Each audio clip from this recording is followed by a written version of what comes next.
We're continuing our study. We are looking for a little context, please. We're talking about reading our Bibles, understanding the context of the writers and the readers. And so the goal is to be able to interpret the Bible as we read it the way that the writers intended us to interpret it. And so last week we did a little introduction on individualism versus collectivism. And as Americans, we are decidedly an individualist society. If you missed last week, I go into some detail on individualist society versus collectivist society and some of the major differences. You can go back on YouTube. If you're watching this at home, just back up one video if you missed last week, and I'll explain that.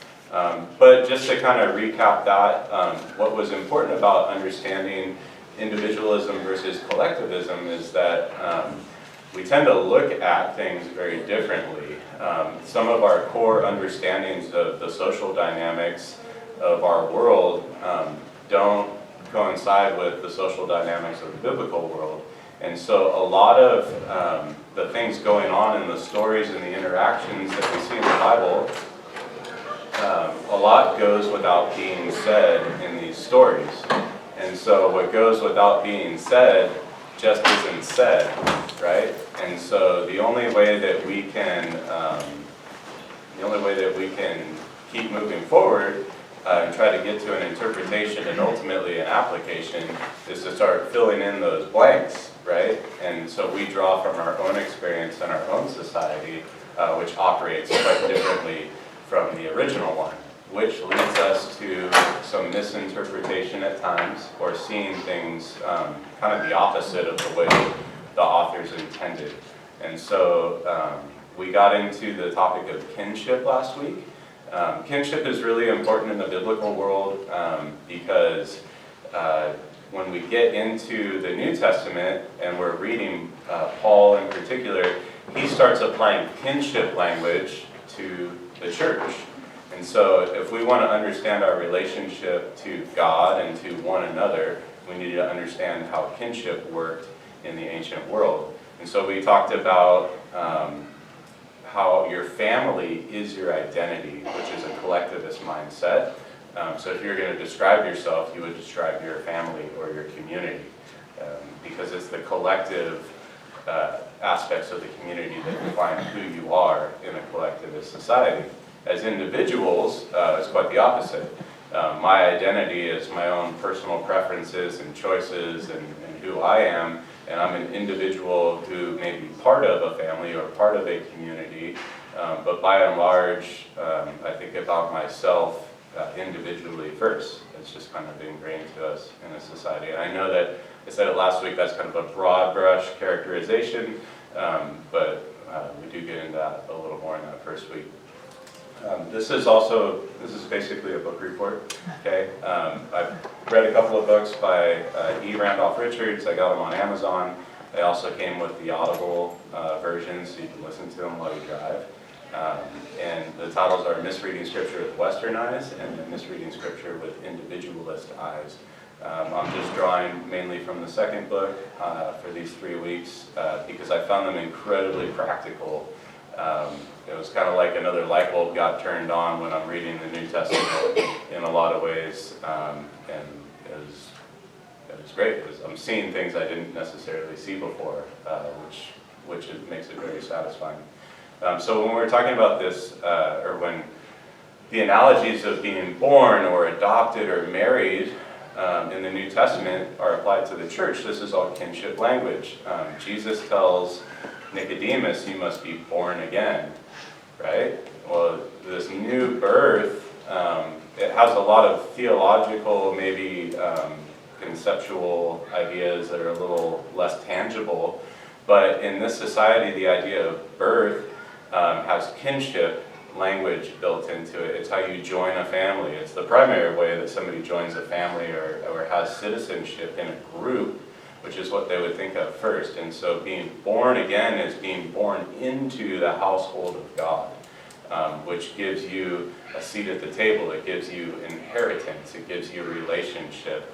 It gives you kinship bonds, not just with God himself, but with the other believers, which is Paul's big point, right? He spends a lot of time trying to get the new believers because there's differences in Jewish tribes, there's differences in Gentiles, and then Jews and Gentiles. That was really the big issue that he seems to be addressing through most of his letters. But we see how he uses kinship language to try to draw everybody together. And the idea isn't that you're like a family. He's saying you are a family and you should act like it accordingly. The other way that we join a family that gets used is the analogy of adoption. And so Paul also says that we've been adopted as sons. Even you ladies are adopted as sons into the household of God. And you think, well, why not be adopted as a daughter? Well, because in the kinship language of the ancient world, we're really talking about inheritance. And sons got the inheritance. But yes, all of us are adopted as sons because all of us are inheriting this kingdom, right? And then the last one was being married into a family. That was the third way to join a family. And then obviously we're all, as a church, being prepared as a bride for Christ. And so you can see how Paul just took the normal social structures of the world around him to explain our relationship to each other and how we as a group, not as individuals, relate to God, okay? He's going to do that again in what we look at this week in this topic of patronage, okay? And we're going to see that there's language in the New Testament that we're familiar with, but maybe we didn't understand the context of what it's really talking about. Because patronage is part of the social structure of the ancient world, and it's not part of ours. So we see glimpses of it. We actually kind of look down on it in our society. It's not something that we go, oh yeah, that's great. But in the collective world, it's just built into the fabric of society. So we have to kind of understand that first and understand what it looks like. Because there's a good version of patronage, and then there's some very bad versions of patronage, which is what we tend to kind of think of and why we reject it in the West. So some of the language associated with patronage is father, shepherd, and king.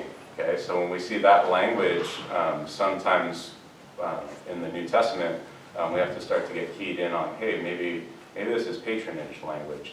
Paul is going to use patronage language extensively, and we'll get to that by the end of this class, because this is kind of the most, this is some of the best stuff out of these two books is in this one chapter where he's talking about the language of patronage and how Paul uses it, because everybody's so familiar with how it works, to describe our new relationship with God and with each other. And so we'll get into that. All right, so the other thing too is that kinship and patronage can overlap a little bit. Sometimes your patron can be a family member. And so when we're looking at the language of it, sometimes, let's just say that I was in need and I had a rich uncle, okay? And he became my patron. He took care of my need, and I reciprocated with gratitude, which was the primary way of reciprocating patronage.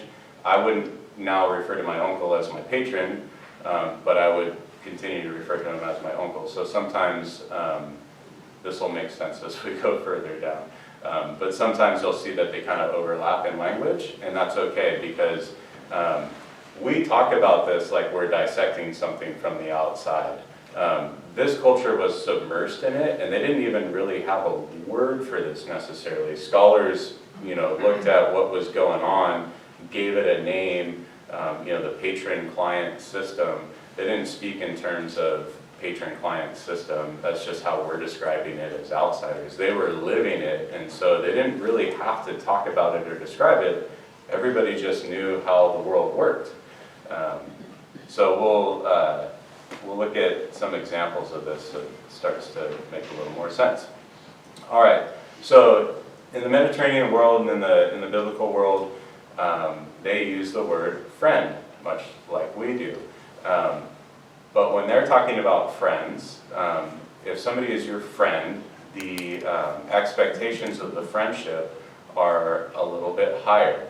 A friend is somebody that you can count on to show up and help you out. If you're somebody else's friend and they call on you, you're going to show up and you're going to help them out.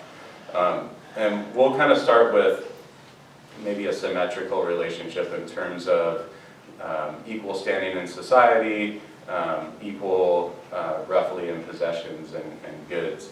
And so we see an example of this in Luke chapter 11. And so Luke chapter 11, here's a familiar story starting in verse 5.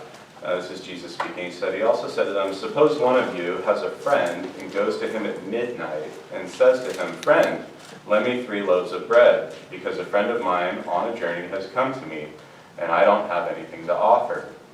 Then he will answer from inside and say, don't bother me. The door is already locked, and my children and I have gone to bed. I can't get up to give you anything. All right. So when I read this story, I'm like, yeah, don't call me in the middle of the night, at midnight, asking for bread, you know. Go take care of it.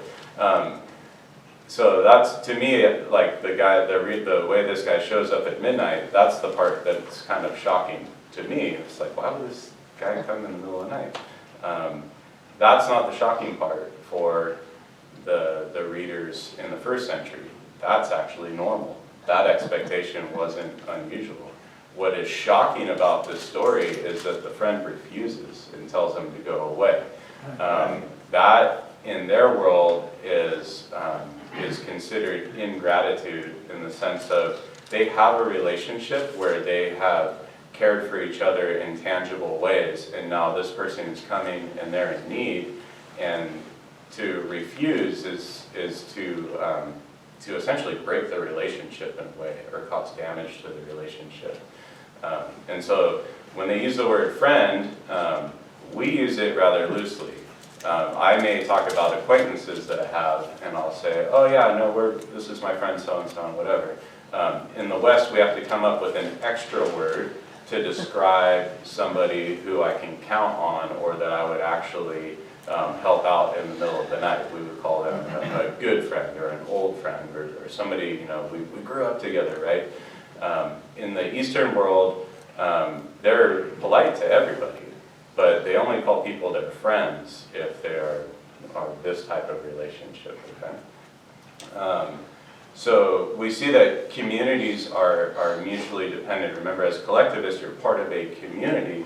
And so one of the things that they outline is that, you know, when two people, I'm going to draw pictures now, this is great. When two people give gifts to one another and take care of each other, we see them generally as two individuals in our world, right? We don't necessarily have these community ties or whatever, but in the ancient world, they're collectivists, and so they're two individuals, we could say, but they're within a community. They identify as part of the community, so they also identify as part of each other, if that makes sense. And so wealth in the ancient world was limited. It wasn't numbers on a computer screen like our bank accounts are today. Wealth was actually tangible, whether it was land or animals or whatever it may be, but there was only so much in a community. And so maybe somebody had a bigger slice of the pie, right, than somebody else. But if I gave part of my wealth to somebody over here, mine got smaller, theirs got bigger, but it stayed in the community. Does that make sense? Whereas we don't have this concept so much of the community in our culture, but it was a very real thing. So if you were gonna give to somebody else, it was staying in the community. So benefiting your neighbor benefited you because somebody in your community wasn't starving, right? And also, when you were in need, it was a guarantee that that member of the community was going to give to you. And so we see that there's this assumption in the biblical world of this reciprocity, where gifts had strings attached, but not in a bad way. Gifts establish relationship. Normally when I say, gifts have strings attached, we automatically think, oh, that's bad, right? We think of impure motives. So, an example would be there was a couple, they were young and they didn't have a lot of money and they wanted to get married, but they couldn't afford the wedding. And the grandmother came and offered to pay for the wedding, and they had to decline. And you go, well, man, she was going to pay for the whole thing. What happened? And they said, well, we wanted to get married and then move out of the country. And she was very against us doing that. So by paying for the wedding in their culture would have basically come with the expectation that they stay in the country, because that would have been the proper gratitude for the gift that was given, right? You wouldn't want to dishonor your grandmother by taking the gift and then going against her expectations or her will. So they had to refuse the gift so as not to be tied, right? We'll talk about that because that happens with Paul and the Corinthians, which is an essential part of the story of 1st and 2nd Corinthians. Really gives a lot of light to what's going on there and why Paul writes all the things that he does. But in this case, we see that gifts have strings in the Eastern world, but they're meant to create a bond, right? If I have a good friend and he gives me a gift when I'm in need, I see that he cares for me and that he loves me and he wants to take care of me. And now that gives me an opportunity to respond with gratitude. I'll have the opportunity when they need something to reciprocate and give a gift back. And so that'll even make our bond even tighter. And so in the biblical world, reciprocity and gift giving and the strings that are attached were a sign of love and closeness and relationship, right? A relationship without tangible evidence of love for one another was no relationship at all. And so, understanding that that's built into the mindset, you see some of the things like, what does James say when James is talking about if you see somebody who's in need, a brother, right? And we're talking about a family member, right? He's talking about a church member, but remember kinship, we're supposed to treat each other like family. If you see your brother, somebody who is your kin, in need, and then you tell them, well, be warm and filled, but you don't actually give them anything, right? This goes against everything that is ingrained in them as people in this society. And so the point is that our faith is tangible, that he's talking about, and how we show gratitude to God. But we also show gratitude to God by taking care of each other. Remember, we're a flock, we're a community, we're God's household. And so by taking care of each other, we're being obedient to God. Sometimes we're going to see when we have these unequal relationships and patronage, the reciprocity comes from God, not necessarily the person that you gave a gift to. All right, so that's kind of like the general friendship, social structure, right? When people are fairly even. So Jesus comments on this in Luke 6. Now, if you look at Luke 6, this will be a familiar thing, but it's in this topic of gift giving and friends. So Luke 6, down in verse 33. So one of the things is that in these collective cultures, they're incredibly generous within their community, right? Because that wealth is staying in the community and they're taking care of each other, and it's going to go around and it's going to come around. The downside is that in collective communities, if you're not in that circle, they're very unlikely to give to people outside of their community because they're not going to get anything back, right? The community is losing wealth, and so it doesn't make sense to do that. People have their own communities to take care of each other in them, right? And so there's definitely boundaries in these communities. So Jesus obviously grew up in this culture and understands this, and so he's teaching, he says this, he says in Luke 6:33. If you do what is good to those who are good to you, what credit is that to you? Even sinners do that. And if you lend to those to whom you expect to receive, what credit is that to you? Even sinners lend to sinners to be repaid in full. But love your enemies, do what is good and lend, expecting nothing in return. Then your reward will be great, for you will be children of the Most High, for he is gracious and to the ungrateful and the evil. It says, be merciful, just as your Father also is merciful. And so Jesus says, hey, this whole idea of gift giving within the community, it's not wrong. He doesn't say stop doing that, right? He doesn't say stop expecting something in return. That was how society worked. But he goes even further and says, hey, giving within your community, everybody does that. That's normal. He doesn't condemn it. He just says that's normal. But you need to also give outside of your community where nothing's going to come back in return. And you think, man, that really goes against what people are taught. But there is a return, because he says that your Father will reward you. And so as believers, we're able to go outside of the social norm and be more generous, because we are going to receive something back. So there is reciprocity. It just comes from God and his provision for us, and we trust in that, not from the people that were unable to return a gift and benefit us back. And so this is a theme with Jesus, right? He picks up on the normal social structures, and then he just takes it a little step further than we're comfortable with. So let's get into lopsided friendships. Equality in society is a cultural value.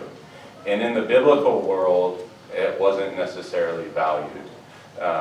We have things in our founding documents that refer to as humans, with inalienable rights. We're seen as born equal, right? But there's been a lot of equality, a lot of inequality. We'd like to say there's not, but there is inequality. It's a fact of life. In the ancient world, your social status was very, very obvious. People in the upper echelon of society knew they were in the upper echelon. They didn't pretend they weren't. They may be gracious to those who were poor, but the poor certainly knew they were poor and didn't presume that they could operate on the same status of the wealthy. And so this is kind of first century Rome. This is the beginning of Western civilization, and so a lot of our roots kind of tie back to this period of time, and so we tend to think that things were much like they are now. Well, not quite, but the beginnings of where we are now were starting back then. And so when you have gift giving between somebody who's very wealthy and somebody who's very poor, this is where we get into what we call a patron-client relationship. Before we were talking about people who are fairly equal standing, taking care of each other in a community. Now we're talking about somebody who's very wealthy in the community taking care of somebody who's not, okay? And this is really the system that we need to understand, because this is what Paul is going to go to as he kind of explains how God, the patron, and we, the clients, relate to one another. This is an analogy. It's one of many analogies, but it's an important one. And so this is where this type of relationship flourishes, where there's more inequality in a society, where there's bigger gap between rich and poor, and there's less governance. The government isn't there to take care of the poor, and so it was really on the wealthier members of the community to use their network and their resources and their connections to provide gifts for the poor, whether that was materials, land, protection, social connections, whatever you needed, they could get you, okay? But a lot of this, like, I think of like the Godfather movies, right? Because the Godfather, they do something very generous for you, you know, the mob family, and again, this Italian collectivist society, right? And so the roots of patronage go back. And so, you know, the mafia would do something generous for your family and take care of you, but then they would remind you that there's strings attached. Hey, you know, if I should ever need something, can I call on you and count on you, right? So it established this relationship. And what you don't anticipate is that they're going to ask you to whack somebody. Or they're going to cut off a pinky or take one of your children. So again, the bad side of patronage. But that's essentially what's going on here. The wealthier members of the community, they're basically like, you know, when they're taking care of people, but they expect something in return. And so the example is given in this book of, it makes up a fake couple of names. So there's Balin, and he's a baker, and he lives in Philippi. And then there's Diocles, who's a wealthy member of the community in Philippi. And Balin's a baker, and he's part of the Bakers Guild. In order to operate, you have to be part of the baking community to be able to operate there. You got to have some connections. And so the Bakers Guild also worships this certain god in Philippi. And so one night, Balin's bakery burns down, and he has no way to provide for his family now. And so everybody in the community knows that this happened. And so Balin is talking with his friends, and he's trying to figure out what he can do. And one says, well, I have a relationship, I have a friend, right, is the language of patronage. I have a friend named Diocles who might be able to help you.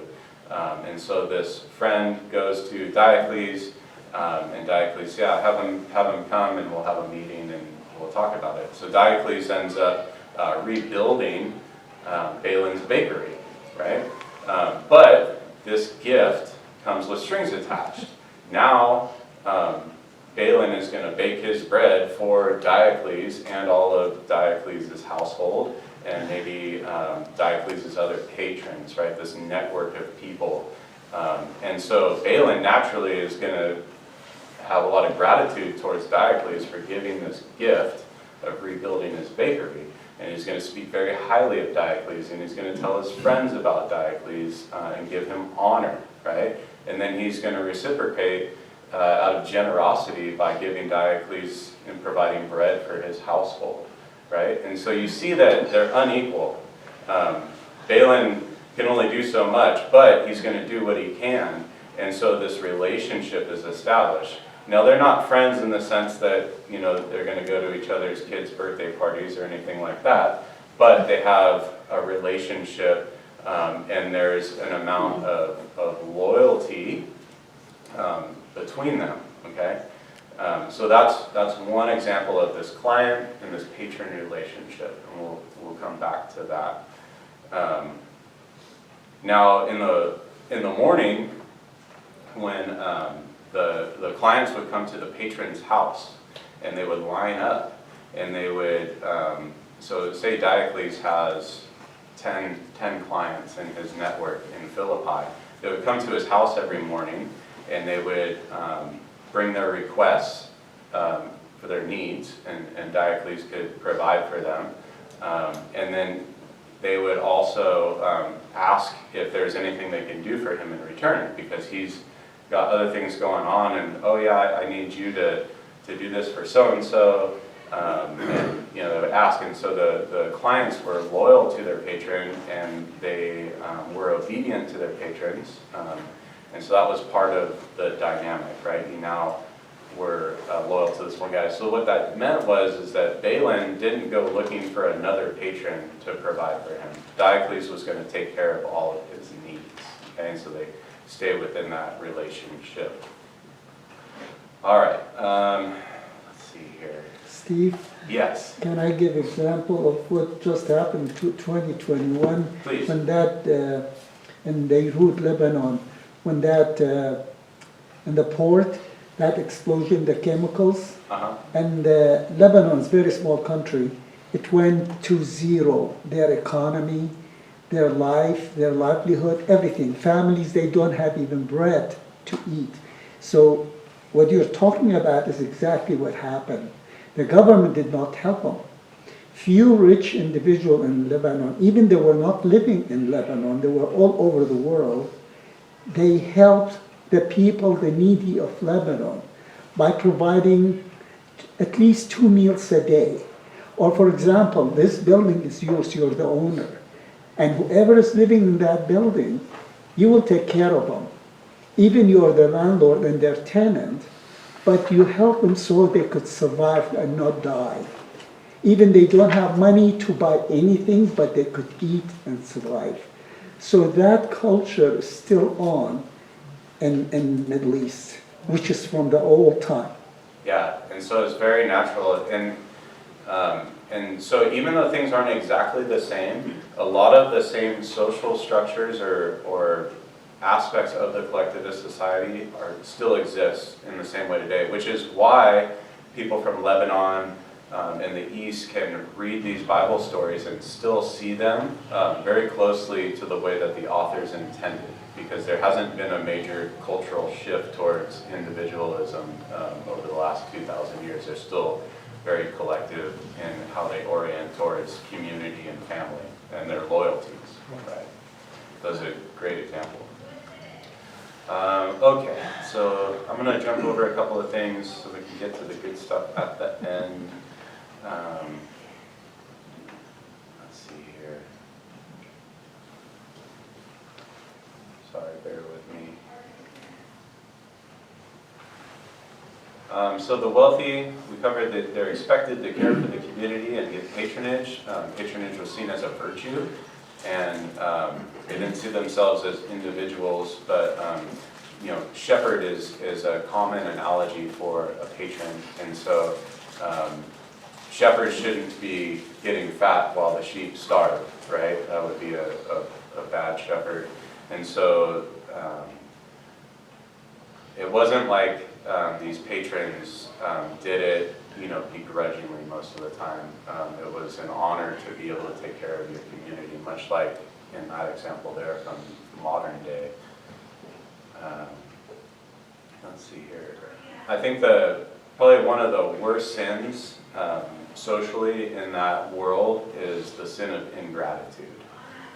You'll see that you can do a lot of things, but showing ingratitude towards a patron is probably one of the worst things you can do, because the gifts that flow back and forth in these relationships strengthen the bond of the relationship and my ability to count on you and you to count on me. And so to show ingratitude and to not repay a favor or to care for somebody else when they're in need would basically do damage to that relationship in a way that everybody would see and hear about, and it would be scandalous. Okay? So this idea of the guy showing up at midnight and asking for bread when he says, "Can't you? I'm asleep. We're asleep. Go away." That's ingratitude. Like the hearers of that would have just been shocked. They would have been upset that he was turned away, right? We don't really think a whole lot. We're like, yeah, get out of here. It's the middle of the night, right? So that's one of those examples of like we're reading the story and we don't quite see it the way that it was intended to be seen. There's a lot of that. So there's a whole proverb that says, everyone is the friend of one who gives gifts. That's out of Proverbs 19. And I kind of thought like, yeah, well, of course, if you give people stuff, they'll be your friends, And so I'm thinking more like a bribe and more like a false friend. But that's actually not what it means. In the context of this society, they had a word for false friends and they had a word for bribe, and they didn't use either one in this proverb. It really does mean that the person who gives gifts has lots of friends, real friends, because that was the glue of the society. Let's see here. So here's there's a couple of things out of the New Testament. Let's go into Matthew 5.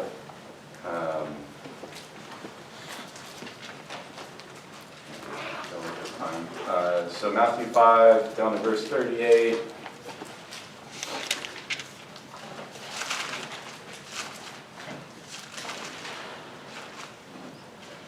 Would somebody read for me verses 38 through 42? An eye for an eye. You have heard that it was said, eye for an eye and tooth for tooth. But I tell you, do not resist an evil person. If someone strikes you on the right cheek, turn to him the other also. And if someone wants to sue you and take your tunic, let him have your cloak as well. If someone forces you to go 1 mile, go with him 2 miles. Give to the one who asks you, and do not turn away from the one who wants to borrow from you. This is a pretty famous passage, right? Turning the other cheek, giving the coat also, and not just the shirt, going the extra mile. And so let's look at the example of the tunic, okay? So somebody is suing you for your tunic, essentially your shirt. And Jesus says, okay, give them the shirt, okay? But then he says, give them your coat also. What is he doing here? The coat wasn't on the table. They weren't asking for the coat. They didn't feel like they had a right to the coat. They just wanted the shirt, okay? And so you made peace with them and just gave them whatever their dispute with you was. You gave them your shirt to make it even. And he says, now give them your coat. And I didn't really, I was just, all right, what are we doing with this? It's a gift, right? And in this world, gifts have strings attached, okay? So what is Jesus telling us to do by giving this coat after we squared up with the shirt? What is the coat a symbol of? Or you end up obligating them to you. Right, it's a gift, right? Yeah. And so it's actually this person who was an adversary that's suing you, you're giving a gift. It's generous. It's offering relationship, right? Because gifts establish relationships. And so they may reject your offer of the coat because they don't want to have a relationship with you. Okay, but this is where, this is the beauty of Jesus' teaching, and I didn't really understand this fully until this was kind of pointed out, is that, it's not just going above and beyond what they asked for, it's giving a gift, and it's an olive branch, it's an offer of making your enemy your friend. And that is what makes Jesus' teaching special, right? It goes back to don't just do good to the people that do good to you, but you gotta love your enemies, you gotta pray for your enemies. You're trying to make your enemies your friends. You're trying ultimately to bring them into the household of God. You're trying to lead them to God, right? I give gifts because I can feel somebody's heart. They have a good heart, Yeah, and that's an interesting thing too, right? In the biblical world, typically in society, we would give gifts to people who we felt were worthy of the gift, right? Patrons would only take on clients that they felt were worthy of being a good client sometimes. Where God takes this and kind of turns it on its head is we see that, well, God gave us a gift, the ultimate gift, while we were his enemies. We were absolutely unworthy to be his clients, but he became our patron anyway by offering us this gift of Jesus. And he had no guarantee that we would reciprocate in any way. And so Jesus is saying, listen, in this next section, this passage where it talks about be perfect as your heavenly Father is perfect, we'll roll down into verse 43 to 48. It says, you have heard it was said, love your neighbor and hate your enemy. And this was typical in the collectivist society. You stayed in your circles, you took care of each other, but you kept separate from the people outside of your networks. Jesus says, but I tell you, love your enemies and pray for those who persecute you, so that you may be children of your Father in heaven. Why? Example, he causes the sun to rise on the evil and the good, and sends rain on the righteous and the unrighteous. And so he doesn't just take care of the household of God, he takes care of the whole world with the rain and the sun, right? And so you're starting to see how God as a patron is much more generous than human patrons, okay? And for if you love those who love you, what reward do you have? Don't even tax collectors and sinners do the same? And if you only greet your brothers and sisters, what are you doing out of the ordinary? This is all normal stuff. Don't even Gentiles do the same? So it says, be perfect, therefore, as your heavenly Father is perfect. So we see that God is a tremendously generous patron. We were not worthy clients, we were enemies. So to love your enemies and pray for those who persecute you is a demonstration of being like God, in the sense that this is how He treats people in this just overly generous way. And so we're supposed to not only do the normal things of taking care of each other, but we should be overly generous outside of the social norms, because God is overly generous outside of, just those who love Him. That's the correlation. And so that's why Jesus is teaching. He's not overthrowing or changing the social dynamics. He's just expanding them. He's making it bigger. He's telling us to be more generous and more loving. And ultimately, he says, the Father will reward you. God will reward you. And so it goes back to this idea of reciprocity. It's like, okay, if I am overly generous, then I'm going to deplete our resources and we're not going to be able to take care of ourselves. And Jesus says, don't worry about that. Your Father in heaven will take care of you. And so we're learning to be dependent on Him as a patron. He's faithful. He's making promises to take care of us if we're overly generous. Do we trust that? And so we're going to jump down into 1 Corinthians. And so here's the situation with Paul and the Corinthians. Paul went to Philippi and he meets Lydia, right? Lydia convinces him to come and stay at her house. And so Lydia becomes Paul's patron. Remember, Paul is traveling with a couple of friends, and he's making money when he needs to by building tents, right? But he's staying with people who can provide for him when he can. And so Lydia is an example of this. And so the Philippians essentially support Paul and take care of him so that he can teach and do his apostle thing. When he goes down to Corinth, he refuses to be taken care of by the Corinthians. And we'll talk about why. But he meets Priscilla and Aquila. They were in the tent-making guild.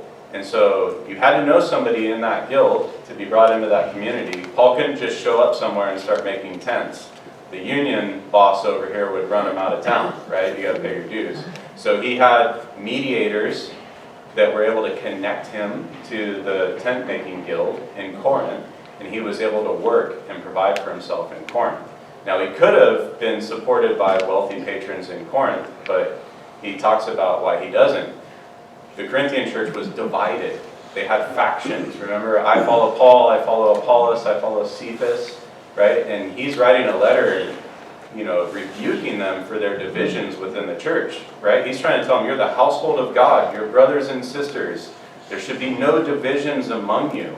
Okay, so when somebody out of one of those factions offered patronage to Paul, hey, come stay with me, Paul realized that he would have had to become loyal to that group within the church in Corinth, and he couldn't have that sort of string attached to him. He needed to be free of that in that case. We didn't have these divisions going on up in Philippi, so he was okay. So when he refuses their gift, they start calling into question his apostleship, right? All these things he's defending himself on are because he refused to be tied to a faction within the church. And so they turn on him and they start slandering him, which is why he's defending himself throughout these letters. And so it makes a lot of sense when you're reading what Paul's talking about now and you realize, oh, they were trying to draw him into their little group and get his loyalty, right? And he wasn't having it. So he had no choice but to refuse, much like the grandkids that refused the grandmother's gift, right, for the wedding. So that he was free to operate amongst all. And so when he's writing to them, he keeps using the word you in the plural as the whole group, because he's emphasizing that they are supposed to be a family. They are supposed to be a community, not divided. And the Philippian church apparently was, so he was able to receive patronage there because there wasn't a conflict there. So it sheds some light, it sheds a lot of light if you read 1st and 2nd Corinthians and understanding that dynamic that's going on in the background. So he says, why do I rob other churches, but I work with my own hands with you. All right, so we're going to get into the last point here, and this is really kind of the cherry on top of this subject, is that the language of patronage is all over the New Testament. But we don't necessarily know that it's there because it's just part of everyday life. And so there's 2 terms that get used. My pen. One is the word charis. And the other word is pistis. I'm not a Greek speaker, but those are 2 very important words in patronage language, okay? So, charis was used to describe a patron and their generosity, okay? It was also used to describe gifts. This is a very common word. It's used every day. There's nothing really special about this word. It just means gift, generosity. It could also describe that relationship, right, between the patron and the client, and it also can describe the gratitude that the client shows back to the patron. This is charis. The other word is pistis. This is translated as either trust, loyalty, faith, or faithfulness in English. This describes a patron as somebody who is faithful or loyal to benefit their clients, right? So you want your patron to have pistis because this is somebody who is going to come through on their promises and take care of you, okay? It also describes the clients trusting that their patron is going to provide for them, and it's going to cause them to be loyal to their patron and to not seek after other patrons, right? This establishes and solidifies the relationship. And so charis is generally translated as grace. Pistis is generally translated as faith. So in Ephesians 2:8, we see that, for it is by grace, charis, that you are saved through faith, pistis. Okay? This is patronage language. When you see these words together, Paul is talking about salvation, and he's explaining our relationship to God, not just as individuals, right, but as a whole community, our relationship to God, as the church. And so God shows us grace. He gave us a gift of Jesus, right? Died on the cross for our sins, resurrected from the dead, promising to come back and establish his kingdom that we're going to inherit along with him because we're part of this household and this family. This is grace, right? We didn't deserve the gift of Jesus, right? But we see that our patron, God, as Paul's using in this analogy, gave this great gift to us. And so we can trust him that all the promises that he made, because he's a faithful patron, will come to pass. Do any of you worry that in the end, God's going to renege on his promise to give you eternal life? Do you think maybe he's not able to come through with such a grand promise? Do you think that this kingdom that we've been looking forward to with Jesus sitting on the throne maybe might not actually happen?